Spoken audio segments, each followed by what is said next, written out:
বাংলাদেশের চলচ্চিত্র জগতে নানা কারণে আলোচনায় থাকা এক নাম অনন্ত জলিল। অ্যাকশন হিরো থেকে প্রযোজক, আবার সামাজিক উদ্যোক্তা, প্রতিটি পরিচয়েই আলোচনায় ছিলেন তিনি।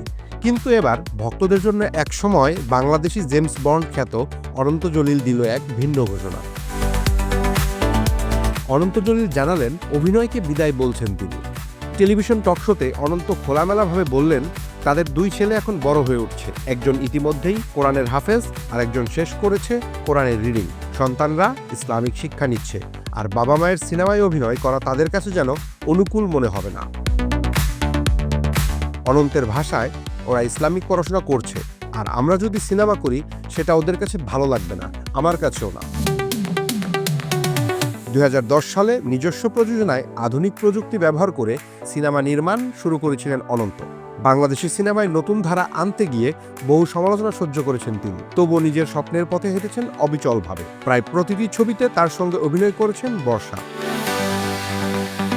বর্তমানে তাদের হাতে আছে দুটো বড় প্রজেক্ট, দ্য স্পাই এবং নেত্রী দ্য লিডার, যেখানে দেশের দর্শকের পাশাপাশি আন্তর্জাতিক বাজারেও নজর কাটতে চেয়েছেন তারা। যৌথ প্রযোজনায় ভারতের তারকা শিল্পীদেরও যুক্ত করেছেন সিনেমায়। এ দুটি অসমাপ্ত কাজ শেষ করেই তারা বিদায় নেবেন চলচ্চিত্র থেকে। তবে কেন হঠাৎ এমন সিদ্ধান্ত নিলেন এই তারকা? অনন্ত জলিল অবশ্য জানান, করোনার পর থেকে ব্যবসায় সময় দিতে হচ্ছে অনেক বেশি। ব্যবসায়িক দায়িত্বই এখন প্রাধান্য পাচ্ছে।